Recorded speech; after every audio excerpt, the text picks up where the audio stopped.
ಓಂ ನಮಃ ಸಿದ್ಧೇಭ್ಯ. ಸರಸ್ವತಿ ನಮಸ್ತುಭ್ಯಂ ವರದೆ ಕಾಮರೂಪಿಣಿ ವಿದ್ಯಾರಂಭಂ ಕರಿಷ್ಯಾಮಿ ಸಿದ್ಧಿರ್ಭವತು ಮೈ ಸದಾ. ಭಗವಂತನ ಪಾದಮೂಲವನ್ನ ಸ್ಮರಿಸ್ಕೊಳ್ತಾ, ಗುರುಚರಣವನ್ನ ಸ್ಮರಿಸ್ಕೊಳ್ತಾ, ಈ ದಿವಸ ಹಾರ್ಗೆ ಗ್ರಾಮದಲ್ಲಿರುವಂತಹ ಜ್ಞಾನಭಾರತಿ ಶಾಲೆಯ ವಾರ್ಷಿಕ ಕಾರ್ಯಕ್ರಮದ ನಿಮಿತ್ತವಾಗಿ ಆಗಮಿಸಿ ಎಲ್ಲ ಮಕ್ಕಳಿಗೆ ತಮ್ಮ ಬಾಲ್ಯ ಜೀವನದ ನೆನಪನ್ನು ಹೇಳಿಕೊಂಡು ತಮ್ಮೆಲ್ಲರನ್ನು ಸಹ ಶುಭ ಕೋರಿರುವಂತಹ ಇಲ್ಲಿಯ ಜನಪ್ರಿಯ ಶಾಸಕರಾದಂತಹ ಶ್ರೀ ಗೋಪಾಲಕೃಷ್ಣ ಅವರೇ ಹಾಗೂ ವೇದಿಕೆ ಮೇಲಿರುವಂಥ ಎಲ್ಲ ಗಣ್ಯರೇ, ಸದ್ಧರ್ಮ ಬಂಧುಗಳೇ ಹಾಗೂ ಪ್ರಿಯ ವಿದ್ಯಾರ್ಥಿಗಳೇ, ಈ ದಿವಸ ಜ್ಞಾನಭಾರತಿ ಶಾಲೆಯ ವಾರ್ಷಿಕ ಕಾರ್ಯಕ್ರಮ ನಡೆದಿದೆ. ವಾರ್ಷಿಕೋತ್ಸವ ಅಂತ ಹೇಳಿದ್ರೆ ಮಕ್ಕಳಿಗೆ ಒಂದು ರೀತಿ ಸಂಭ್ರಮ ಇರುತ್ತೆ. ತಮ್ಮಲ್ಲಿರುವಂತಹ ಕೌಶಲ್ಯ ಚಟುವಟಿಕೆಗಳನ್ನ ಇಲ್ಲಿ ವೇದಿಕೆ ಮೇಲೆ ತೋರಿಸುವಂಥದ್ದು, ಶೈಕ್ಷಣಿಕವಾಗಿ ಮತ್ತು ದೈಹಿಕವಾದಂಥ ಆಟ ಪಾಠ ಇತ್ಯಾದಿ ಎಲ್ಲದರಲ್ಲೂ ಸಹ ತಮ್ಮ ಏನು ಕೌಶಲ್ಯ ಇದೆ ಅದನ್ನೆಲ್ಲ ತೋರಿಸಿ ಅವರಿಗೆ ಪ್ರಶಸ್ತಿ ಪಡೆಯುವಂಥ ಒಂದು ಸಂಭ್ರಮ ಇರುತ್ತೆ. ಭಾಷಣಕ್ಕಿಂತ ಹೆಚ್ಚಾಗಿ ಮಕ್ಕಳ ಒಂದು ಸಂಭ್ರಮ ನೋಡ್ಲಿಕ್ಕೆ ಅಂತೇಳಿ ನಾವೆಲ್ಲ ಇಲ್ಲಿ ಸೇರಿರ್ತೇವೆ. ಈ ಒಂದು ಶಾಲೆ ಕಳೆದ 20 ವರ್ಷದಿಂದಲೂ ಈ ಗ್ರಾಮೀಣ ಪ್ರದೇಶದಲ್ಲಿ ಮಕ್ಕಳಿಗಾಗಿ ಸೇವೆಯನ್ನ ಸಲ್ಲಿಸ್ತಾ ಇದ್ದು, ಕಳೆದ 9-10 ವರ್ಷಗಳಿಂದ ಶ್ರೀ ಮಠದ ವತಿಯಿಂದ ಸಹಕಾರ ಕೊಟ್ಕೊಂಡು ಬಂದು ಇವತ್ತು ಒಂದು ರೀತಿಯಲ್ಲಿ ತಾಲೂಕಿನಲ್ಲಿ ವಿಶೇಷವಾಗಿ ನಮ್ಮ ಮಕ್ಕಳಿಗೆ ಸುಲಭವಾಗಿ ಶಿಕ್ಷಣ ಸಿಗುವ ರೀತಿಯಲ್ಲಿ ಇಲ್ಲಿಯ ಎಲ್ಲ ಕಾರ್ಯಕರ್ತರು ಪ್ರಯತ್ನ ಪಟ್ಟು ಇಲ್ಲಿಯವರೆಗೆ ಸಂಸ್ಥೆಯನ್ನು ಅಭಿವೃದ್ಧಿಪಡಿಸ್ಕೊಂಡು ಬರ್ತಾ ಇದ್ದಾರೆ. ಈಗಾಗಲೇ ನಮ್ಮ ಶಾಸಕರಾದಂಥ ಶ್ರೀ ಬೇಳೂರು ಗೋಪಾಲಕೃಷ್ಣ ಅವರು ಹಿಂದಿನ ಕಾಲದ ಒಂದು ಸವಿ ನೆನಪುಗಳನ್ನ ಹೇಳ್ತಾ ಇದ್ರು. ಒಂದು 25-30 ವರ್ಷದ ಹಿಂದೆ ನಮ್ಮ ದೇಶದಲ್ಲಿ ಶಿಕ್ಷಣ ಅಂತ ಹೇಳಿದ್ರೆ ಬಹಳ ತುಂಬಾ ದುಬಾರಿ. ಒಳ್ಳೆಯ ಶಿಕ್ಷಣ ಖಾಸಗಿ ಸಂಸ್ಥೆಗಳಲ್ಲಿ ಪಡೆಯುವುದಂತೂ ಬಹಳ ಕಷ್ಟ ಇತ್ತು. ಸರ್ಕಾರಿ ಶಾಲೆಗಳು ಸಹ ಅಲ್ಲಿಗೆ ತಲುಪಲಿಕ್ಕೂ ಸಹ ಕಷ್ಟದ ಒಂದು ವ್ಯವಸ್ಥೆಗಳು. ಎಲ್ಲ ಊರುಗಳಿಗೂ ವಾಹನ ವ್ಯವಸ್ಥೆ ಇರಲಿಲ್ಲ, ರಸ್ತೆ ಇರ್ತಿರ್ಲಿಲ್ಲ, ಊರೂರಲ್ಲಿ ಶಾಲೆಗಳು ಇರಲಿಲ್ಲ. ಎಲ್ಲೋ ಒಂದು ಊರಲ್ಲಿ ಇರ್ತಿತ್ತು 5 ಕಿಲೋಮೀಟರ್ 6 ಕಿಲೋಮೀಟರ್ ನಡೆದು ಆ ಶಾಲೆಗಳಿಗೆ ತಲುಪುವಂತ ವ್ಯವಸ್ಥೆ ನಮ್ಮಲ್ಲಿ ಇತ್ತು. ಆಗ ಇರುವ ಅನುಕೂಲಗಳನ್ನು ಪಡೆದು ಎಷ್ಟೋ ಜನ ವಿದ್ಯಾವಂತರಾಗಿ ನಮ್ಮ ದೇಶದ ಎಲ್ಲ ಅಭಿವೃದ್ಧಿ ಕೆಲಸಗಳಲ್ಲಿ ತೊಡಗಿಸಿಕೊಂಡು ಅವರೆಲ್ಲರ ಒಂದು ಪ್ರಯತ್ನದಲ್ಲಿ ಇವತ್ತು ನಮ್ಮ ದೇಶ ಪ್ರಗತಿ ಪಥದಲ್ಲಿದೆ. ಇವತ್ತು ಊರೂರಿನಲ್ಲಿ ಸರ್ಕಾರಿ ಶಾಲೆಗಳ ಜೊತೆಗೆ ಖಾಸಗಿ ಶಾಲೆಗಳು ಸಹ ನಮ್ಮಲ್ಲಿ ಗ್ರಾಮೀಣ ಪ್ರದೇಶಗಳಲ್ಲಿ ನೋಡ್ಲಿಕ್ಕೆ ಸಿಗ್ತವೆ. ಇದು ಒಂದು ರೀತಿಯ ಶೈಕ್ಷಣಿಕ ಕ್ರಾಂತಿ ನಮ್ಮ ದೇಶದಲ್ಲಿ ಆಗಿದೆ. ಸರ್ವ ಶಿಕ್ಷಾ ಅಭಿಯಾನದ ಮೂಲಕವಾಗಿ ಶಿಕ್ಷಣ ಅನ್ನುವಂಥದ್ದು, ವಿದ್ಯೆ ಅನ್ನುವಂಥದ್ದು ಎಲ್ಲರಿಗೂ ಸಿಗಬೇಕು ಅನ್ನುವಂಥದ್ದು ಸರ್ಕಾರದ ನೀತಿ ಆಗಿದ್ರಿಂದ ಇವತ್ತು ನಮ್ಮ ಮಕ್ಕಳಿಗೆ ಮೊದಲು ಆದ್ಯತೆ ಮೇಲೆ ಶಿಕ್ಷಣವನ್ನ ಕೊಡಿಸುವಂಥದ್ದು ಕೆಲಸವನ್ನ ಪೋಷಕರು ಮಾಡ್ತಾ ಇದ್ದಾರೆ. ಹಿಂದೆ ಬೇರೆ ಬೇರೆ ರಾಷ್ಟ್ರಗಳ ಒಂದು ಅಭಿವೃದ್ಧಿ ಅಥವಾ ಶಕ್ತಿ ಸಾಮರ್ಥ್ಯವನ್ನು ಅಳೆಯೋದಾದ್ರೆ ಯಾವ ದೇಶದಲ್ಲಿ ಎಷ್ಟು ಯುದ್ಧ ಮಾಡುವ ಸಾಮರ್ಥ್ಯ ಸೈನಿಕರಿದ್ದಾರೆ, ಎಷ್ಟು ಶಸ್ತ್ರಾಸ್ತ್ರಗಳಿದ್ದಾವೆ, ಅವರಲ್ಲಿ ಎಷ್ಟು ಹಣ ಇದೆ ಅನ್ನುವ ಮೂಲಕವಾಗಿ ಅಳಿತಿದ್ರು. ಆದರೆ ಈಗ 21ನೇ ಶತಮಾನ, ಈಗ ಯಾವ ದೇಶದಲ್ಲಿ ಮಾನವ ಸಂಪತ್ತು ಹೆಚ್ಚಿದೆ ಅನ್ನುವಂಥದ್ದನ್ನ ಗುರುತಿಸ್ತಾರೆ. ಮೊದಲು ಆ ಮಾನವ ಸಂಪತ್ತು ಎಷ್ಟು ಸಂಪದ್ಭರಿತವಾಗಿದೆ ಅನ್ನುವಂಥದ್ದನ್ನ ಗುರುತಿಸುವ ಮೂಲಕವಾಗಿ ಆ ದೇಶದ ಅಭಿವೃದ್ಧಿಯನ್ನ ಅಳಿತಾರೆ. ಇವತ್ತು ಇಡೀ ವಿಶ್ವದಲ್ಲೇ ನಮ್ಮ ದೇಶ ಅತ್ಯಂತ ಸಮೃದ್ಧವಾಗಿರುವಂತ ಮಾನವ ಸಂಪತ್ತನ್ನು ಹೊಂದಿರುವಂತ ದೇಶ. ಭಾರತ ರಾಷ್ಟ್ರ ಇಡೀ ವಿಶ್ವದಲ್ಲೇ ಅತ್ಯಂತ ಹೆಚ್ಚು ಜನಸಂಖ್ಯೆ ಇರುವಂತ ರಾಷ್ಟ್ರ. 140 ಕೋಟಿಗೂ ಹೆಚ್ಚು ಜನಸಂಖ್ಯೆ ಇರುವಂತ ರಾಷ್ಟ್ರ. ಸಂಖ್ಯೆಯಲ್ಲಿ 140 ಕೋಟಿ ಇದೆ ಅಂತ ಅದು ದೊಡ್ಡದಲ್ಲ, ಆದ್ರೆ ಇಡೀ ವಿಶ್ವದಲ್ಲೇ ಯುವ ಸಂಪತ್ತನ್ನು ಹೊಂದಿರುವಂತ ರಾಷ್ಟ್ರ ಅಂತ ಹೇಳಿದ್ರೆ ಅದು ಭಾರತ.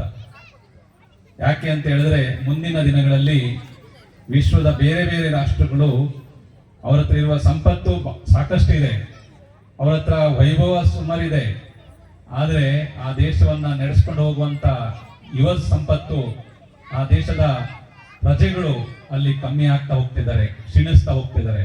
ಜನಸಂಖ್ಯೆ ಇಲ್ಲ, ಆದರೆ ಸಂಪತ್ತಿದೆ. ಆದರೆ ನಮ್ಮ ದೇಶದಲ್ಲಿ ಇವತ್ತಿಗೂ ದೇಶದ ಅರ್ಧಕ್ಕರ್ಧ ಜನಸಂಖ್ಯೆಯಷ್ಟು ಯುವ ಸಂಪತ್ತು ಇರೋದ್ರಿಂದ ನಮ್ಮ ದೇಶ ಅಭಿವೃದ್ಧಿ ಪಥದಲ್ಲಿ ನಡೀತಿದೆ. ಒಳ್ಳೆಯ ಶಿಕ್ಷಣ, ಒಳ್ಳೆಯ ವ್ಯವಸ್ಥೆಗಳು ಜನರಿಗೆ ಸುಲಭವಾಗಿ ಸಿಗಲಿಕ್ಕೆ ಸರ್ಕಾರಗಳು ಪ್ರಯತ್ನ ಪಡ್ತಾ ಇರೋದ್ರಿಂದ ಎಲ್ಲ ರೀತಿಯ ಅನುಕೂಲಗಳನ್ನು ಪಡೆದು ವಿದ್ಯಾವಂತರಾಗಿ ದೇಶದ ಪ್ರಗತಿಯಲ್ಲಿ ನಮ್ಮ ಯುವಕರು ತೊಡಗಿಸಿಕೊಳ್ತಾ ಇದ್ದಾರೆ. ಇದು ನಮ್ಮ ದೇಶದ ಒಂದು ಹಿರಿಮೆ. ಈಗ 21ನೇ ಶತಮಾನ ನಡೀತಿದೆ. ಮುಂದೆ ಯಾವತ್ತಾದರೂ ಯಾವುದೇ ರಾಷ್ಟ್ರಗಳು ಯುದ್ಧ ಮಾಡೋದಾದ್ರೆ ಬಾಂಬು ಅಥವಾ ಗನ್ ಹಿಡ್ಕೊಂಡು ಯುದ್ಧ ಮಾಡುವಂಥದ್ದಲ್ಲ, ಅವರಲ್ಲಿರುವಂತ ಜ್ಞಾನ ಸಂಪತ್ತನ್ನ ಹಿಡ್ಕೊಂಡು ಯುದ್ಧ ಮಾಡುವಂಥದ್ದು. ಈಗ ಹೊಸ ತಂತ್ರಜ್ಞಾನ ಏನ್ ಬಂದಿದೆ, AI, ಆರ್ಟಿಫಿಷಿಯಲ್ ಇಂಟೆಲಿಜೆನ್ಸ್ ಅನ್ನುವಂಥದ್ದು. ಇಂಥ ಒಂದು ಶಿಕ್ಷಣ, ವಿದ್ಯೆ, ತಂತ್ರಜ್ಞಾನ ದೇಶದ ಎಲ್ಲ ವಿಭಾಗಗಳಲ್ಲೂ, ಶೈಕ್ಷಣಿಕ ವ್ಯವಸ್ಥೆಯಲ್ಲೂ ಬಂದಾಯಿತು, ವೈದ್ಯಕೀಯ ವ್ಯವಸ್ಥೆಯಲ್ಲೂ ಬಂದಾಯಿತು. ಎಲ್ಲ ಕಡೆಗೂ ಸಹ ಈ AI ಅನ್ನುವಂಥ ತಂತ್ರಜ್ಞಾನವನ್ನು ಅಳವಡಿಸಿಕೊಳ್ಳಲಾಗ್ತಿದೆ. ಬೇರೆ ಬೇರೆ ದೇಶಗಳು ಸಹ ಆ ತಂತ್ರಜ್ಞಾನವನ್ನು ಅಳವಡಿಸ್ಕೊಳ್ತಿದ್ದಾರೆ. ಅದರಿಂದ ಮನುಷ್ಯರಿಗೆ ಕೆಲಸ ಮಾಡುವಂತ ಸಾಮರ್ಥ್ಯ ಕಮ್ಮಿ ಮಾಡಿ ತಂತ್ರಜ್ಞಾನವೇ ಮುಂದೆ ನಡೆಸ್ಕೊಂಡು ಹೋಗುವಂಥದ್ದು ಅಭಿವೃದ್ಧಿಯನ್ನು ಮಾಡಲಾಗ್ತಿದೆ. ಆದರೆ ಈ ತಂತ್ರಜ್ಞಾನದ ಹಿಂದೆ ಇರುವಂತವರು ಸಹ ಮನುಷ್ಯರೇ ಇರೋದ್ರಿಂದ ಅವರಲ್ಲಿರುವ ಜ್ಞಾನಕ್ಕೆ ಹೆಚ್ಚು ಬೆಲೆ ಇರುತ್ತೆ. ಅಂತ ಒಂದು ಸಂಪತ್ತು ನಮ್ಮ ದೇಶದಲ್ಲಿ ಯಾವಾಗಲೂ ಇದೆ. ಅನಾದಿ ಕಾಲದಿಂದಲೂ ಭಾರತವನ್ನ ಗುರುತಿಸುವಂಥದ್ದೇ ಜ್ಞಾನದ ಸಂಪತ್ತಿನಿಂದ. ಇಲ್ಲಿರುವ ಶಾಸ್ತ್ರ ಭಂಡಾರ, ಇಲ್ಲಿರುವಂತಹ ವಿದ್ವತ್ತತೆ, ಇಲ್ಲಿಯ ಭೂಮಿಯಲ್ಲಿ ಕಣ ಕಣದಲ್ಲೂ ಸಹ ಜ್ಞಾನ ಕಣಜ ತುಂಬಿದೆ. ಅದಕ್ಕೆ ಬೇರೆ ದೇಶ ಭಾರತವನ್ನ ನೋಡುವಂಥದ್ದು ಇದು ಒಂದು ರೀತಿಯ ಜ್ಞಾನ ಸಂಪತ್ತಿನ ಒಂದು ಕಣಜ ಅಂತೇಳಿ ಗೌರವಿಸ್ತಾರೆ. ಭಾ ಅಂತ ಹೇಳಿದ್ರೆ ಸರಸ್ವತಿಯ ಒಂದು ಶಬ್ದದ ಸೂಚಕ, ಭಾ ಭಾರತ. ಹಾಗಾಗಿ ಇನ್ನು ಮುಂದೆ ವಿಶ್ವದ ಯಾವುದೇ ಯುದ್ಧಗಳಾದರೂ ಸಹ ಪರಸ್ಪರ ತಂತ್ರಜ್ಞಾನ, ವಿಜ್ಞಾನಗಳ ಅಭಿವೃದ್ಧಿ ಮೂಲಕವಾಗಿ ನಡೆಯುವಂತ ಯುದ್ಧಗಳು. ಅಂತ ಒಂದು ಪ್ರಗತಿಯಲ್ಲಿ ನಮ್ಮ ದೇಶವು ಸಹ ಮುಂದುವರೆದಿದೆ. ಆ ದೇಶದ ಪ್ರಗತಿ ಇನ್ನಷ್ಟು ಕೀರ್ತಿ ಶಿಖರವನ್ನ ಏರಬೇಕು ಅಂತ ಹೇಳಿದ್ರೆ ಯುವಕರಲ್ಲಿ ಹೊಸ ಚೈತನ್ಯ ತುಂಬಿಸಿ ಶಿಕ್ಷಣದ ಎಲ್ಲ ಆಯಾಮಗಳು, ಅವರಿಗೆ ತಂತ್ರಜ್ಞಾನ ಇರ್ಬೋದು, ಕೌಶಲ್ಯತೆಗೆ ಸಂಬಂಧಪಟ್ಟಂತ ವಿಚಾರಗಳಿರ್ಬೋದು, ಭಾಷಾ ಮತ್ತು ಇನ್ನಿತರ ಎಲ್ಲ ವಿಚಾರಗಳನ್ನ ಅವರಿಗೆ ಸುಲಭವಾಗಿ ಶಾಲೆಗಳಲ್ಲಿ ಸಿಗುವಂತೆ ಮಾಡಿದ್ರೆ, ಅದು ಪ್ರಾರಂಭಿಕ ಹಂತದಿಂದಲೇ ಪ್ರಾರಂಭ ಮಾಡಿದ್ರೆ ಮುಂದೆ ಅವರ ಭವಿಷ್ಯನ ಒಳ್ಳೆ ರೀತಿಯಲ್ಲಿ ಕಟ್ಕೊಂಡು ಹೋಗ್ಲಿಕ್ಕೆ ಸಾಧ್ಯವಾಗುತ್ತೆ. ಆ ನಿಟ್ಟಿನಲ್ಲಿ ನಮ್ಮ ಗ್ರಾಮೀಣ ಪ್ರದೇಶದ ಮಕ್ಕಳು ಸಹ ಇವತ್ತು ತಂತ್ರಜ್ಞಾನದ ಮೂಲಕವಾಗಿ ಶಿಕ್ಷಣವನ್ನ ಕಲೀಲಿಕ್ಕೆ ಯೋಗ್ಯರಿದ್ದಾರೆ, ಕಲೀಲಿಕ್ಕೆ ಪ್ರಯತ್ನ ಪಡ್ತಾ ಇದ್ದಾರೆ. ಅನೇಕ ಸಂಘ ಸಂಸ್ಥೆಗಳ ಸಹಯೋಗದಿಂದ ಸ್ಮಾರ್ಟ್ ಕ್ಲಾಸಸ್ಗಳನ್ನ ಶಾಲೆಗಳಲ್ಲಿ ಅಳವಡಿಸಿಕೊಳ್ಳಲಾಗ್ತಿದೆ. ನಮ್ಮ ಶಾಲೆಯಲ್ಲೂ ಸಹ ಅದನ್ನು ಅಳವಡಿಸಿಕೊಳ್ಳಲಾಗಿದೆ. ತಂತ್ರಜ್ಞಾನವನ್ನ ಮಕ್ಕಳಲ್ಲಿ ಕಲಿಸುವ ಮೂಲಕವಾಗಿ ಮುಂದೆ ಭವಿಷ್ಯವತ್ತನ್ನ ಒಳ್ಳೆ ರೀತಿಯಲ್ಲಿ ರೂಪಿಸಿಕೊಳ್ಳುವಂತ ಸಹಕಾರವನ್ನ ಕೊಡಲಾಗ್ತಿದೆ. ಅದಕ್ಕೆ ತಂದೆ ತಾಯಿಗಳು ಸಹ ಪ್ರಯತ್ನಶೀಲರಾಗಿದ್ದು ತಮ್ಮ ಮಕ್ಕಳಿಗೆ ಉತ್ತಮ ಶಿಕ್ಷಣವನ್ನ ಕೊಡ್ಲಿಕ್ಕೆ ತಾವೆಲ್ಲ ಪ್ರಯತ್ನ ಪಡ್ತಿದ್ದೀರಾ. ಇವತ್ತು ಈ ಒಂದು ಪ್ರದೇಶ ಅಂತ ಹೇಳಿದ್ರೆ, ಸಾಗರ ತಾಲೂಕು ಅಂತ ಹೇಳಿದ್ರೆ ನಿರ್ಲಕ್ಷಿತವಾದಂತ ಒಂದು ಪ್ರದೇಶ ಅನ್ನುವಂತ ಕಾಲ ಇತ್ತು. ಆದ್ರೆ ಈಗ ಇಲ್ಲೆಲ್ಲ ಸಂಪನ್ಮೂಲಗಳು ಸಹ ತಾಲೂಕಿನ ಎಲ್ಲ ಭಾಗಗಳಲ್ಲಿ ಸಿಗ್ತಾ ಇದೆ. ಇತ್ತೀಚೆಗೆ ತಾನೇ ಬೃಹತ್ತಾದಂತ ನಮ್ಮ ದೇಶದ ಅತ್ಯಂತ ಒಂದು ಉನ್ನತ ತಂತ್ರಜ್ಞಾನವನ್ನು ಬಳಸಿ ಮಾಡಿರುವಂತ ಸಿಗಂದೂರು ಸೇತುವೆ ಇಡೀ ರಾಷ್ಟ್ರದ ಗಮನವನ್ನ ಸೆಳೆದಿದೆ. ಆ ಒಂದು ತಂತ್ರಜ್ಞಾನವನ್ನು ಬಳಸಿ ಇಲ್ಲಿ ಸೇತುವೆಯನ್ನು ಮಾಡಿದ್ರಿಂದ ಎಷ್ಟು ಸುಮಾರು 60-70 ವರ್ಷಗಳಿಂದ ಇಲ್ಲಿ ಜನರಿಗೆ ಏನೋ ತೊಂದರೆ ಇತ್ತು, ಆ ಶರಾವತಿ ಹಿನ್ನೀರಿನ ಕಾರಣವಾಗಿ ಜನ ನಗರ ಸಂಪರ್ಕವನ್ನೇ ಕಳೆದುಕೊಂಡಿದ್ರು. ಮಳೆಗಾಲದಲ್ಲಿ ಯಾವುದಾದ್ರೂ ಒಂದು ಆಸ್ಪತ್ರೆ ಅಥವಾ ಇನ್ನಿತರ ಕಷ್ಟದ ಸಂದರ್ಭದಲ್ಲಿ ಹೊರಗೆ ಹೋಗ್ಬೇಕು ಅಂದ್ರೂ ಸಹ ಅಸಹಾಯಕ ಸ್ಥಿತಿಯಲ್ಲಿ ಇತ್ತು. ಅದನ್ನ ನಮ್ಮ ಸರ್ಕಾರಗಳು ಪೂರ್ಣ ಮಾಡಿದ್ರಿಂದ ಇವತ್ತು ಆ ಚಿಂತೆ ದೂರ ಆಗಿದೆ. ಈಗ ಒಂದು ಆಶಾಕಿರಣ ಅಂತ ಹೇಳಿದ್ರೆ ನಮ್ಮ ಗ್ರಾಮೀಣ ಪ್ರದೇಶಗಳಲ್ಲೂ ಸಹ ಬೇರೆ ಎಲ್ಲ ಸೌಲಭ್ಯಗಳು, ನಗರದಲ್ಲಿ ಸಿಗುವಂತ ಸೌಲಭ್ಯಗಳನ್ನ ಹಳ್ಳಿಗಳಲ್ಲೂ ತಲುಪಿಸ್ಲಿಕ್ಕೆ ಅವರಿಗೆ ಸರ್ಕಾರದ ಮಟ್ಟದಲ್ಲಿರ್ಬೋದು, ಖಾಸಗಿಯವರಿಗಿರ್ಬೋದು, ಎಲ್ಲರಿಗೂ ಸಹ ಒಂದು ಸುಲಭವಾಗುತ್ತೆ ಅಂತ ಹೇಳಿದ್ರೆ ತಪ್ಪಾಗ್ಲಿಕ್ಕಿಲ್ಲ. ರಸ್ತೆ, ನೀರು, ವಿದ್ಯುತ್ ಇವು ಮನುಷ್ಯನ ನಾಗರಿಕ ಸಮಾಜದ ಮೂಲಭೂತ ಸೌಕರ್ಯಗಳ ಒಂದು ಅಗತ್ಯತೆ ಇರುವಂಥದ್ದು. ಅದು ನಮ್ಮ ಶಾಸಕರು ಈ ಒಂದು ತಾಲೂಕಿನಲ್ಲಿ ವಿಶೇಷವಾಗಿ ಗಮನ ಇಟ್ಟು ಮಾಡ್ತಾ ಇದ್ದಾರೆ. ಎಲ್ಲೇ ಹೋದ್ರು ಅವರ ಒಂದು ಅಭಿಮಾನ ಪೂರ್ವಕವಾಗಿ ಅಲ್ಲಿ ಜನರ ಸಮಸ್ಯೆಯನ್ನ ಪ್ರೀತಿಪೂರ್ವಕವಾಗಿ ಕೇಳಿ ಬಗೆಹರಿಸಲಿಕ್ಕೆ ಪ್ರಯತ್ನ ಪಡ್ತಾರೆ. ಮೊನ್ನೆ ನಮ್ಮ ಶ್ರವಣಬೆಳಗೊಳ ಸ್ವಾಮೀಜಿಯವರು ಸಾಗರಕ್ಕೆ ಪುರಪ್ರವೇಶ ಮಾಡಿದಾಗ ಅವರ ಜೊತೆಗೆ 2 ದಿವಸ ಪೂರ್ತಿ ಅವರ ಜೊತೆಗೆ ಇದ್ದು ಅವರ ಒಂದು ಪುರಪ್ರವೇಶ ಸಾಗರದಲ್ಲಿ ಅತ್ಯುನ್ನತವಾದ ರೀತಿಯಲ್ಲಿ ಆಗಬೇಕು ಅನ್ನೋ ರೀತಿಯಲ್ಲಿ ಅವರು ನೋಡ್ಕೊಂಡಿದ್ರು. ಎಲ್ಲ ಕಾರ್ಯಕ್ರಮದಲ್ಲಿ ಭಾಗವಹಿಸಿದ್ರು. ಹೀಗೆ ಸಮಾಜದ ಯಾರೇ ಇದ್ರು ಅವ್ರ ಜೊತೆಗೆ ಬೆರೆತು ಒಂದು ಒಡನಾಟದಲ್ಲಿ ಇರುವಂತಹ ಒಂದು ವ್ಯಕ್ತಿತ್ವ ನಮ್ಮ ಗೋಪಾಲಕೃಷ್ಣ ಅವ್ರದ್ದು. ಅವರು ಇನ್ನು ಈ ಒಂದು ಪ್ರಾಂತ್ಯದಲ್ಲಿ ಹೆಚ್ಚೆಚ್ಚು ಕೆಲಸ ಕಾರ್ಯಗಳನ್ನ ಮಾಡುವಂತಾಗಲಿ. ಈ ಶಾಲೆಗೆ ತಾವೆಲ್ಲರೂ ಸಹಕಾರ ಸಹಯೋಗವನ್ನು ಕೊಟ್ಟು ಅಭಿವೃದ್ಧಿ ಪಡಿಸ್ತಿದ್ದೀರಾ. ನಮ್ಮ ಟ್ರಸ್ಟ್ನ ಎಲ್ಲ ಪದಾಧಿಕಾರಿಗಳು ಸಹ ಸ್ವ ಇಚ್ಛೆಯಿಂದ ತನು ಮನ ಧನ 3ರಿಂದಲೂ ಸಹ ಪ್ರಯತ್ನ ಪಟ್ಟಿದ್ದಾರೆ. ಮಠದಿಂದಲೂ ನಾವು ಸಾಕಷ್ಟು ಪ್ರಯತ್ನ ಪಟ್ಟು ಈ ಸಂಸ್ಥೆಗೆ ಸಹಕಾರ ಕೊಟ್ಟಿದ್ವಿ. ಆದ್ರೆ ಅದು ನಡೆಸ್ಕೊಂಡು ಹೋಗೋರು ಮುಖ್ಯ. ಹಾಗಾಗಿ ಇಲ್ಲಿ ಇದ್ದುಕೊಂಡು ಇಲ್ಲೇ ಕಾರ್ಯಕರ್ತರು ಅದನ್ನ ನಡೆಸ್ಕೊಂಡು ಹೋಗ್ತಾ ಇದ್ದಾರೆ. ಇನ್ನೂ ಬಹಳ ಜನದ ಬೇಡಿಕೆ 6ನೇ ಕ್ಲಾಸ್ 7ನೇ ಕ್ಲಾಸ್ಗಳು ಆರಂಭ ಆಗಿದ್ರೆ ಇಲ್ಲಿ ಮಕ್ಕಳಿಗೆ ಅನುಕೂಲ ಆಗ್ತಿತ್ತು. ಹೈಸ್ಕೂಲ್ ನಂತರ ದೂರಕ್ಕೆ ಹೋದ್ರು ನಡೆಯುತ್ತೆ. ಆದ್ರೆ 6, 7ನೇ ಕ್ಲಾಸಿಗೆ ಚಿಕ್ಕ ಮಕ್ಕಳನ್ನ ಹೊರಗಡೆ ಕಳಿಸ್ಲಿಕ್ಕೆ ಸ್ವಲ್ಪ ಸಂಕಟ ಆಗತ್ತೆ ಅನ್ನುವಂಥದ್ದು ತಮ್ಮೆಲ್ಲರ ಭಾವನೆ ನಮಗೆ ತಲುಪಿದೆ. ಆದ್ರೆ ಅದಕ್ಕೆ ತಾಂತ್ರಿಕ ಸಮಸ್ಯೆ ಇದ್ದಿದ್ರಿಂದ ಆ ಕೆಲಸ ಆಗಿಲ್ಲ. ಆ ಸಮಸ್ಯೆನ ನಾವು ಶಾಸಕರಿಗೆ ತಿಳಿಸ್ತೀವಿ. ಅದನ್ನ ಬೇಗ ತಾಂತ್ರಿಕ ಸಮಸ್ಯೆನ ಬಗೆಹರಿಸ್ಕೊಟ್ರೆ ನಾವು ಶಾಲೆಗೆ 2 ಕೊಠಡಿ ಕಟ್ಸ್ಕೊಡೋದು ನಮ್ಗೇನು ದೊಡ್ಡದಿಲ್ಲ. ಅದು ತಾಂತ್ರಿಕ ಸಮಸ್ಯೆ ನಮ್ಮ ಕಡೆಯಿಂದ ಆಗಲ್ಲ, ಅದು ಸರ್ಕಾರದ ಕಡೆಯಿಂದಲೇ ಆಗ್ಬೇಕಾಗಿರೋದು. ಅದನ್ನ ಕೊಟ್ರೆ ಮುಂದಿನ ವರ್ಷದಿಂದಲೇ ನಾವು ಅದನ್ನ ಬೇಗ ಇಲ್ಲಿ ಶಾಲೆಗಳನ್ನು ಆರಂಭಿಸ್ಲಿಕ್ಕೆ ನಾವು ಪ್ರಯತ್ನಿಸ್ತೇವೆ. 7ನೇ ಕ್ಲಾಸ್ನವರೆಗೂ ನಿರಂತರವಾದಂತಹ ಶಿಕ್ಷಣ ಇಲ್ಲಿ ಸಿಗೋ ರೀತಿಯಲ್ಲಿ ನಾವು ಪ್ರಾಮಾಣಿಕವಾಗಿ ಪ್ರಯತ್ನಿಸ್ತೀವಿ. ನೀವೆಲ್ಲ ಇಲ್ಲಿ ಮಕ್ಕಳು ಅದರ ಉಪಯೋಗವನ್ನ ಪಡೀರಿ ಅಂತ ಹೇಳ್ತಾ, ಮತ್ತೊಮ್ಮೆ ತಾವೆಲ್ಲ ವಿದ್ಯಾರ್ಥಿಗಳು ಒಳ್ಳೆಯ ಭವಿಷ್ಯವನ್ನ ಒಳ್ಳೆಯ ಸಂಗತಿಯನ್ನ ಈ ಬಾಲ್ಯ ಜೀವನದಲ್ಲಿ ಕಲಿತ್ಕೋಬೇಕು. ಯಾಕೆ ಅಂತ ಹೇಳಿದ್ರೆ ಈ ಬಾಲ್ಯ ಹೇಗಿದೆ ಅಂತ ಹೇಳಿದ್ರೆ ನಾವು ಯಾವುದ್ರ ಜೊತೆಗೆ ಹೋಗ್ತೀವಿ ಅದು ನಮ್ಮ ಜೊತೆಗೆ ಅಂಟ್ಕೊಡುತ್ತೆ. ಅಂದ್ರೆ ಉದಾಹರಣೆಗೆ ಇದ್ದಲು ನಮ್ಮ ಕೈ ಹಚ್ಚಿದ್ರೆ ಕೈಯೆಲ್ಲ ಕಪ್ಪಾಗತ್ತೆ. ಹಾಗೆ ಗಂಧ ನಮ್ಮ ಕೈಗೆ ಹಚ್ಚಿದ್ರೆ ನಮ್ಮ ಕೈ ಜೊತೆಗೆ ನಮ್ಮ ಜೊತೆಗೆ ಇರೋರ್ಗೂ ಸಹ ಸುಗಂಧ ಬೀಳುತ್ತೆ. ಆ ರೀತಿ ನಮ್ಮ ಬಾಲ್ಯ ಜೀವನ ಒಳ್ಳೆಯ ಸನ್ನಡತೆ ಆಚರಣೆಗಳು, ತಂದೆ ತಾಯಿಗಳು ಹೇಳ್ಕೊಡುವಂತ ಸಂಸ್ಕಾರ, ಶಾಲೆಯಲ್ಲಿ ಹೇಳ್ಕೊಡುವಂತ ಯಾವ ಶಿಸ್ತು, ಶಿಕ್ಷಕರು ಶಿಕ್ಷಕಿಯರು ಹೇಳ್ಕೊಡುವಂತ ಯಾವ ಶಿಸ್ತಿರುತ್ತೆ ಅದನ್ನ ವಿದ್ಯೆಯ ಜೊತೆಗೆ ಸೇರಿಸ್ಕೊಂಡ್ರೆ ಕಲಿತ ವಿದ್ಯೆಗೆ ಅದು ಶೋಭೆ ಇರುತ್ತೆ. ಬರೀ ತರಗತಿಯಿಂದ ತರಗತಿಗೆ ಮುಂದೆ ಹೋಗಿ ನಾವು ವಿದ್ಯಾವಂತರು ಅಂತ ಅನ್ಸ್ಕೊಳ್ಳೋದಿಲ್ಲ. ವಿದ್ಯಾವಂತರು ಯಾವಾಗ ಅನ್ಸ್ಕೊಂತೀವಿ ಅಂತ ಹೇಳಿದ್ರೆ ನಮ್ಮ ಜೀವನ ಶಿಸ್ತುಬದ್ಧವಾಗಿದ್ರೆ ಮಾತ್ರ ಅದಕ್ಕೆ ಉತ್ತಮವಾದಂತ ವಿದ್ಯಾವಂತರು ಅನ್ನಿಸ್ಕೊಳ್ಳಿಕ್ಕೆ ಸಾಧ್ಯ. ನೀವೆಲ್ಲ ಚಿಕ್ಕ ಮಕ್ಕಳಿದ್ದೀರಾ, ನಿಮಗೆ ಭವಿಷ್ಯ ದೊಡ್ಡದಿದೆ. ತಂದೆ ತಾಯಿಗಳು ಪ್ರಾಮಾಣಿಕವಾಗಿ ನಿಮ್ಮ ಎದುರಿಗೆ ಇದ್ದು ಪ್ರಯತ್ನ ಪಡ್ತಾ ಇದ್ದಾರೆ ನಿಮ್ಮ ಭವಿಷ್ಯಕ್ಕೆ. ತಾವೆಲ್ಲ ಮಕ್ಕಳು ಒಳ್ಳೆಯ ಶಿಕ್ಷಣವನ್ನು ಪಡೀರಿ. ತಂದೆ ತಾಯಿಗಳು ಆದ್ರೂ ಅಷ್ಟೇ. ಇವಾಗ ನಮ್ಮ ಈ ಭಾಗ ಕೃಷಿ ಪ್ರಧಾನವಾಗಿರುವಂಥದ್ದು. ಇಲ್ಲಿ ಹೆಚ್ಚು ಮಳೆ ಆದರೂ ಕಷ್ಟ, ಮಳೆ ಆಗದಿದ್ರೂ ಕಷ್ಟ. ಒಂದು ವರ್ಷ ಮಳೆ ಬಂದ್ರೆ ಬೆಳೆ ನಾಶ ಆಗುತ್ತೆ, ಮಳೆ ಬರದಿದ್ರೂ ಬೆಳೆ ನಾಶ ಆಗುತ್ತೆ. ಹೇಗೆ ಆದ್ರೂ ಸಹ ರೈತರಿಗೆ ಕಷ್ಟ ಆಗುವಂತ ಒಂದು ಪ್ರದೇಶ. ಆದ್ರೂ ಅವುಗಳೆಲ್ಲ ಕೃಷಿಯನ್ನೇ ಆಧಾರವಾಗಿಟ್ಕೊಂಡು ನಮ್ಮ ಸಂಸಾರವನ್ನು ನಡೆಸ್ತಿದ್ದೀರಾ. ಅದ್ರ ಜೊತೆಗೆ ಮಕ್ಕಳಿಗೆ ಸಂಕೋಚ ಪಡದೆ ಅವ್ರಿಗೆ ಒಳ್ಳೆ ಶಿಕ್ಷಣವನ್ನು ಕೊಡಿ.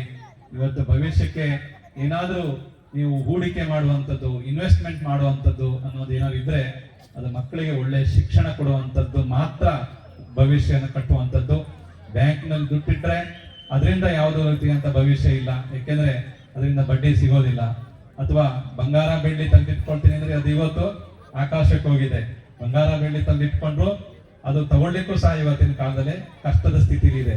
ಆದ್ರೆ ಮಕ್ಕಳಿಗೇನಾದ್ರೂ ನೀವು ಒಳ್ಳೆ ಶಿಕ್ಷಣನ ಕೊಡುವಂತ ಸಂಕಲ್ಪ ಮಾಡಿ ಅವ್ರಿಗೆ ಒಳ್ಳೆ ವಿದ್ಯಾಭ್ಯಾಸವನ್ನ ಕೊಡಿಸಿದ್ರೆ ಆ ಮಕ್ಕಳು ಒಳ್ಳೆ ಸಂಸ್ಕಾರದ ಜೊತೆ ಬೆಳೆದು ಒಳ್ಳೆಯ ವಿದ್ಯಾವಂತರಾಗಿ ಉನ್ನತ ವಿದ್ಯಾಭ್ಯಾಸವನ್ನು ಮಾಡಿ ಇವತ್ತು ನಮ್ಮ ದೇಶದಲ್ಲಿ ಎಷ್ಟು ಕ್ರಾಂತಿಗಳ ನಡೆದಿದೆ, ತಂತ್ರಜ್ಞಾನದ ಕ್ರಾಂತಿ ನಡೆದಿದೆ. ಮತ್ತೆ ಉದ್ಯೋಗಕ್ಕಾಗಿ ಕೈಗಾರಿಕೆಗಳು ಬೇರೆ ಬೇರೆ, ಮೊದಲು ಬರೀ ದೊಡ್ಡ ನಗರ ಬೆಂಗಳೂರು ಅಂದ್ರೆ ಮಾತ್ರ ದೊಡ್ಡ ದೊಡ್ಡ ಕೈಗಾರಿಕೆ ಅಂತಿತ್ತು. ಈಗೆಲ್ಲ ಎಲ್ಲಾ ಜಿಲ್ಲೆಗಳಲ್ಲೂ ಸಹ ಕೈಗಾರಿಕಾ ನೀತಿಗಳನ್ನ ಸರ್ಕಾರ ತಂದಿರೋದ್ರಿಂದ ಸಣ್ಣ ಪುಟ್ಟ ಕೈಗಾರಿಕೆಗಳ ಜೊತೆಗೆ ದೊಡ್ಡ ದೊಡ್ಡ ಉದ್ಯಮಗಳು ಸಹ ಸ್ಥಳೀಯವಾಗಿ ಬರ್ತಾ ಇರೋದ್ರಿಂದ ಮಕ್ಕಳಿಗೆ ಎಲ್ಲ ಕಡೆ ಉದ್ಯೋಗ ಅವಕಾಶ ಸಿಗುತ್ತೆ. ಭವಿಷ್ಯ ಇರುವಂತದ್ದು ಮೊದಲು ಏನು ನಮ್ಮ ಮಹಾತ್ಮ ಗಾಂಧೀಜಿಯವರು ಗ್ರಾಮ ಸ್ವರಾಜ್ಯ ಅನ್ನುವಂಥದ್ದು ಕಲ್ಪನೆ ಇಟ್ಕೊಂಡಿದ್ರು. ಆ ಗ್ರಾಮ ಸ್ವರಾಜ್ಯ ಅಂದ್ರೆ ಹಳ್ಳಿಗಳು ಸ್ವತಃ ಹಳ್ಳಿಯಲ್ಲೇ ತಮ್ಮ ಸ್ವತಂತ್ರದ ರೂಪದಲ್ಲಿ ಉದ್ಯೋಗನ ಸೃಷ್ಟಿಸಿಕೊಂಡು ಬದುಕಬೇಕು, ತಮ್ಮ ಕಾಲ ಮೇಲೆ ತಾವು ನಿಂತ್ಕೊಂಡು ಭವಿಷ್ಯ ಕಟ್ಕೊಳ್ಬೇಕು ಅನ್ನುವಂಥದ್ದೇನಿತ್ತು. ಅದಕ್ಕೆ ತಕ್ಕಂತೆ ಈಗಿನ ಯೋಜನೆಗಳನ್ನ ಎಲ್ಲ ಪಡೆದುಕೊಂಡು ಕೃಷಿ ಮತ್ತು ವಿದ್ಯೆ ಎರಡನ್ನೂ ತಮ್ಮ ಜೀವನದ ಅಂಗಗಳನ್ನಾಗಿ ಬೆಳೆಸ್ಕೊಂಡು ಬೆಳಿಬೇಕು. ನಾವು ಎಷ್ಟೇ ವಿದ್ಯಾವಂತರಾದರೂ ಸಹ ನಮ್ಮ ಬೇರನ್ನ ಮರಿದರೆ ಮಕ್ಕಳು ತಂದೆ ತಾಯಿಗಳಿಗೆ ವಿಧೇಯರಾಗಿಟ್ಕೊಂಡು ತಂದೆ ತಾಯಿಗಳನ್ನ ಅವರ ಜೊತೆಗಿಟ್ಕೊಂಡು ಅವರನ್ನ ಸಾಕೋದ್ರ ಜೊತೆಗೆ ಭವಿಷ್ಯದಲ್ಲಿ ಯಶಸ್ಸನ್ನ ಗಳಿಸುವಂತ ಆಗುವಂತ ಮಕ್ಕಳಾಗಿ ಅಂತ ಶುಭ ಹಾರೈಸಿ, ತಂದೆ ತಾಯಿಗಳು ಪೋಷಕರು ಎಲ್ಲರೂ ಈ ಸಂಸ್ಥೆಗೆ ಉತ್ತಮವಾದಂತ ರೀತಿಯಲ್ಲಿ ಸಹಕಾರ ಕೊಟ್ಟಿದ್ದೀರ. ಇನ್ನೂ ಅನೇಕ ಧರ್ಮ ಬಾಂಧವರು ಈ ಒಂದು ಸಂಸ್ಥೆಯನ್ನ ಬೆಳೆಸ್ಕೊಂಡು ಹೋಗ್ಲಿಕ್ಕೆ ತಾವೆಲ್ಲರೂ ಪರಿಶ್ರಮಿಸ್ತಿದ್ದೀರಾ. ನಿಮ್ಮೆಲ್ಲರಿಗೂ ಸಹ ಆ ಭಗವಂತನ ಕೃಪೆ ಆಶೀರ್ವಾದ ಪ್ರಾಪ್ತವಾಗ್ಲಿ ಅಂತ ಹೇಳ್ತೀವಿ. ಸಂಸ್ಥೆಯ ಎಲ್ಲ ಕಾರ್ಯಕರ್ತರು, ಟ್ರಸ್ಟ್ ನ ಎಲ್ಲ ಪದಾಧಿಕಾರಿಗಳು ಯಾವುದೇ ರೀತಿಯ ಕಷ್ಟ ಇದ್ರು ಅದನ್ನ ಎಲ್ಲ ರೀತಿಯಲ್ಲೂ ಸಹಿಸಿಕೊಂಡು ಅದನ್ನ ಯಶಸ್ವಿಗೊಳಿಸಲಿಕ್ಕೆ ಪ್ರಯತ್ನ ಪಡ್ತಿದ್ರ. ಎಲ್ಲ ಟ್ರಸ್ಟ್ ನ ಪದಾಧಿಕಾರಿಗಳಿಗೂ ಸಹ ಸನ್ನಿಧಾನದ ಆಶೀರ್ವಾದ ಯಾವಾಗಲೂ ಇರಲಿ. ಶಾಲೆಗೆ ಒಳ್ಳೆಯ ಹೆಸರು ಬರಬೇಕು ಅಂತ ಹೇಳಿದ್ರೆ ಶಾಲೆಯಲ್ಲಿ ಪಾಠ ಮಾಡುವಂತ ಶಿಕ್ಷಕರ ಒಂದು ಕರ್ತವ್ಯ ದೊಡ್ಡದಿರುತ್ತೆ. ನಮ್ಮ ಈ ಶಾಲೆಗೆ ಇವತ್ತು ಉತ್ತಮವಾದಂತ ಹೆಸರು ಬಂದಿದೆ ಅಂತ ಹೇಳಿದ್ರೆ ಇಲ್ಲಿ ಪಾಠ ಮಾಡ್ತಿರುವಂತ ಶಿಕ್ಷಕರ ಕಾರಣದಿಂದಾಗಿ ಸಂಸ್ಥೆಗೆ ಒಳ್ಳೆ ಹೆಸರು ಬಂದಿದೆ. ಯಾಕೆ ಅಂತ ಹೇಳಿದ್ರೆ ಇಂಥ ಒಂದು ಕುಗ್ರಾಮದಲ್ಲಿ ಓದಿದಂತ ಮಕ್ಕಳು ನವೋದಯಕ್ಕೆ ಸೆಲೆಕ್ಷನ್ ಆಗ್ತಾ ಇದ್ದಾರೆ, ಮೊರಾರ್ಜಿ ಶಾಲೆಗೆ ಸೆಲೆಕ್ಷನ್ ಆಗಿದ್ದಾರೆ. ಇಲ್ಲಿಂದ ಓದಿದಂತ ವಿದ್ಯಾರ್ಥಿಗಳು ನೇರವಾಗಿ ಖಾಸಗಿ ಶಾಲೆಗಳಲ್ಲೂ ಸಹ CBSE ಇನ್ನಿತರ ಶಿಕ್ಷಣ ಸಂಸ್ಥೆಗಳು ಕೊಡುವಂತ ಶಿಕ್ಷಣ ಸಂಸ್ಥೆಗಳಲ್ಲೂ ಸಹ ಓದ್ಲಿಕ್ಕೆ ಅವರಿಗೆ ಅವಕಾಶ ಸಿಕ್ಕಿದೆ. ಪಾಠದಲ್ಲಿ ಎಲ್ಲದರಲ್ಲೂ ಇಲ್ಲಿಯ ಮಕ್ಕಳು ಮುಂದೆ ಬಂದಿದ್ದಾರೆ ಅಂತ ಹೇಳಿದ್ರೆ ನಮ್ಮ ಇಲ್ಲಿಯ ಶಾಲೆಯ ಶಿಕ್ಷಕಿಯರು ಪರಿಶ್ರಮದಿಂದ ಆ ಕಾರಣ ಯಶಸ್ಸನ್ನು ಗಳಿಸಲಿಕ್ಕೆ ಸಾಧ್ಯ ಆಗಿದೆ. ಶಿಕ್ಷಕ ವರ್ಗವರೆಗೂ ಸಹ ಅಭಿನಂದನೆಗಳು. ನಿಮ್ಮ ಪರಿಶ್ರಮ ಇದೇ ರೀತಿಯಾಗಿ ನಡೆಸಿಕೊಂಡು ಹೋಗುವಂತಾಗಲಿ ಅಂತ ಹೇಳ್ತಾ, ಮತ್ತೆ ಈ ಊರಿನ ಎಲ್ಲ ಪಂಚಾಯಿತಿಯವರು ಇರ್ಬೋದು ಅಥವಾ ಸ್ಥಳೀಯ ಸಂಘ ಸಂಸ್ಥೆಯವರು ಇರ್ಬೋದು, ನಮ್ಮ ಸಮಾಜದ ಎಲ್ಲ ಬಂಧುಗಳಿರ್ಬೋದು, ಎಲ್ಲರೂ ಸಹ ಈ ಒಂದು ಶಿಕ್ಷಣ ಸಂಸ್ಥೆ ಬಗ್ಗೆ ಅಭಿಮಾನವನ್ನು ಇಟ್ಕೊಂಡು ಇದು ನಮ್ಮ ಒಂದು ಊರಿನ ಸಂಸ್ಥೆ ಅನ್ನುವಂತ ಅಭಿಮಾನದಿಂದ ಸಹಕಾರ ಕೊಡ್ತಿದ್ದೀರಾ. ನಿಮ್ಮೆಲ್ಲರಿಗೂ ಸಹ ಒಳ್ಳೇದಾಗ್ಲಿ. ಮಕ್ಕಳು ಕಾರ್ಯಕ್ರಮ ಕೊಡೋರಿದ್ದಾರೆ, ಹಾಗಾಗಿ ಅವರ ಕಾರ್ಯಕ್ರಮವನ್ನ ಹೆಚ್ಚು ಸಮಯದ ತಗೊಳ್ಳದೆ ಅವ್ರ ಕಾರ್ಯಕ್ರಮ ಆರಂಭಕ್ಕೆ ಅವಕಾಶ ಕೊಟ್ಟು ಮತ್ತೊಮ್ಮೆ ನಮ್ಮ ಶಾಸಕರು ಈ ಒಂದು ಕಾರ್ಯಕ್ರಮಕ್ಕೆ ಬಂದಿದ್ದು ತುಂಬಾ ಸಂತೋಷ. ಅವಾಗ ನಾವು ಕಾರ್ಯಕ್ರಮದಲ್ಲಿ ಸಿಗ್ತಾ ಇರ್ತೀವಿ. ಯಾವಾಗ ಸಿಕ್ಕರು ಒಂದೇ ರೀತಿಯ ಒಂದು ಮನೋಭಾವನೆ, ಸ್ವಭಾವ ಮತ್ತು ಅವರ ಒಂದು ನಡವಳಿಕೆ ನಮ್ಮೆಲ್ಲರಿಗೂ ಹೆಚ್ಚು ಸ್ನೇಹವನ್ನ ಮಾಡಲಿಕ್ಕೆ ಸಾಧ್ಯವಾಗ್ತಿರುವಂತದ್ದು. ಅವರಿಂದ ಇನ್ನಷ್ಟು ಒಳ್ಳೆಯ ಕಾರ್ಯಗಳು ನಮ್ಮ ಕ್ಷೇತ್ರಗಳಲ್ಲಿ ಆಗಲಿ, ನಮ್ಮ ಸಮಾಜಕ್ಕೆ ಇನ್ನಷ್ಟು ಪರೋಪಕಾರ ಕೆಲಸ ಕಾರ್ಯಗಳು ಆಗಲಿ ಅಂತ ಅಪೇಕ್ಷಿಸ್ತಾ ಮತ್ತೊಮ್ಮೆ ಸಂಸ್ಥೆಯ ಮತ್ತು ವೇದಿಕೆ ಮೇಲಿರುವಂತ ಎಲ್ಲ ಪದಾಧಿಕಾರಿಗಳಿಗೂ ಭಗವಂತನ ಕೃಪೆ ಆಶೀರ್ವಾದ ಪ್ರಾಪ್ತಿ ಆಗಲಿ ಅಂತೇಳಿ ಮಾತುಗಳಿಗೆ ವಿರಾಮವನ್ನು ಕೊಡ್ತೇವೆ. ಡಾಕ್ಟರ್ ದೇವೇಂದ್ರ ಕೀರ್ತಿ ಮಹಾಸ್ವಾಮೀಜಿಗೆ ಮಕ್ಕಳು 7ನೇ ತರಗತಿವರೆಗೂ ಕೂಡ ಪೋಷಕರ ಜೊತೆಗೆ ಬೆಳೆದು ಶಾಲೆಗಳಿಗೆ ತೆರಳಿದ್ದಾರೆ.